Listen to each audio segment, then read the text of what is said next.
ಅಲ್ಲಪ್ಪ ಹೇಳ್ಬಿಡಿ, ಪೂರ ಹೇಳ್ಬಿಡಿ.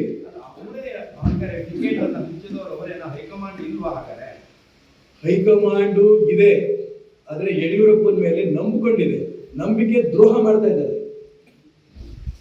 ಇಡೀ ನಿಮ್ಮೆಲ್ಲರೂ ಗೊತ್ತು, ಇಡೀ ರಾಜ್ಯಕ್ಕೆ ಗೊತ್ತು, ದೇಶಕ್ಕೆ ಗೊತ್ತು. ಚಿಕ್ಕಮಗಳೂರಿನಿಂದ ಶೋಭಾ ಗೋ ಬ್ಯಾಕ್ ಅಂತ ಕಾರ್ಯಕರ್ತರು ಕೂಗಿದ್ರು, ಜನ ನೀವು ಬೇಡ ಅಂತಂದ್ರು. ಅಲ್ಲಿ ಹೋಗ್ತಾರೆ ಚಿಕ್ಕಮಗಳೂರು ಯಡಿಯೂರಪ್ಪನವರು, ಶೋಭನೆ ಅಭ್ಯರ್ಥಿ, ನೀವೆಲ್ಲ ಓಡಾಡ್ಬೇಕು, ಗೆಲ್ಲಿಸ್ಬೇಕು. ಇನ್ನೂ ರಾಜ್ಯ ಚುನಾವಣಾ ಸಮಿತಿನೇ ಸೇರಿಲ್ಲ, ಕೇಂದ್ರ ಚುನಾವಣೆ ಘೋಷಣೆ ಮಾಡಿಲ್ಲ. ಇವರೇ ಸರ್ವಾಧಿಕಾರಿನಾ?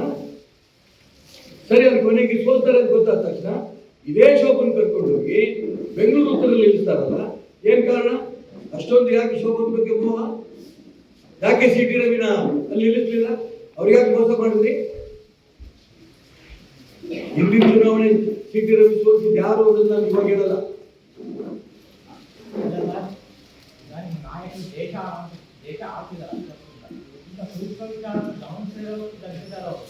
ಇಲ್ಲ, ನಾನು ಅದಕ್ಕೋಸ್ಕರ ಹೇಳಿದೆ, ಸೂಕ್ಷ್ಮ ವಿಚಾರವನ್ನು ಅರ್ಥಕೊಳ್ತೇನೆ ಬೆಟರ್ ಅಲ್ಲ.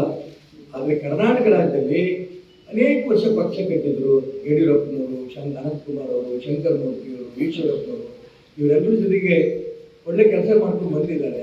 ಮುಖ್ಯಮಂತ್ರಿ ಆಗಿರೋದು, ಅನುಭವಿಸಿದ್ರು. ಅನ್ನೋ ಅನುಭವದ ಆಧಾರದ ಮೇಲೆ ಇಷ್ಟು ವರ್ಷ ಪಕ್ಷದಲ್ಲಿ ಇದ್ರಲ್ಲ, ಅದು ನಂಬಿಕೆ ಮೇಲೆ ಅವರಿಗೆ ಸ್ವಲ್ಪ ಜವಾಬ್ದಾರಿ ಜಾಸ್ತಿ ಕೊಟ್ಟಿದ್ದಾರೆ,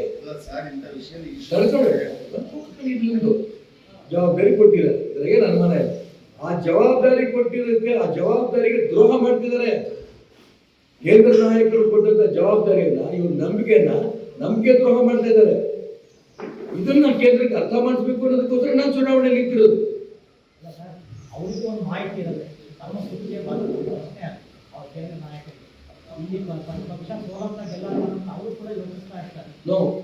ನಾನು ಅದಕ್ಕೆ ಹೇಳ್ತಿರೋದು, ಇಲ್ಲಿ ಕೇವಲ ಸೋಲು ಗೆಲುವಲ್ಲ, ಒಂದೇ ಕೇವಲ ಸೋಲು ಗೆಲುವಲ್ಲ. ಭಾರತೀಯ ಜನತಾ ಪಾರ್ಟಿ ಉತ್ತರ ಪ್ರದೇಶದಲ್ಲಿ ಒಂದು ಮುನ್ಸಿಪಲ್ ಚುನಾವಣೆ ಗೆದ್ದರೆ ನಾವು ಇಲ್ಲಿ ಪಟಾಕಿ ಹೊಡಿತಿದ್ವಿ. ಒತ್ತೇನು ಇಡೀ ದೇಶ ನಮ್ಮ ಕೈಯಲ್ಲಿ ಇರಲಿಲ್ಲ. ಸಿದ್ಧಾಂತ, ವೈಚಾರಿಕ ವಿಚಾರ ಅದಿದೆಯೇ ಅವತ್ತು ಕರ್ನಾಟಕ ರಾಜ್ಯದಲ್ಲಿ. ಬರೀ ಸೋಲು ಗೆಲುವುಗೋಸ್ಕರ ಚುನಾವಣೆ ಭಾರತೀಯ ಜನತಾ ಪಾರ್ಟಿ ಇಲ್ಲ. ಎಲ್ಲ ವಿಚಾರ, 2 ಸ್ಥಾನ ಗೆದ್ದಿದ್ದು ಕೇಂದ್ರದಲ್ಲಿ, 2 ಸ್ಥಾನ ನಿಮಗೆ ಗೊತ್ತಿದೆ. ಅವತ್ತು ಅಟಲ್ ಬಿಹಾರಿ ವಾಜಪೇಯಿ ಸೋತರು, ಅಡ್ವಾಣಿ ಸೋತರು. ಅವ್ರ ಬಗ್ಗೆ ಇಲ್ಲಿ ಏನು ಹೇಳಿದ್ರು? ನ ದೈನ್ಯಂ ನ ಪಲಾಯನಂ.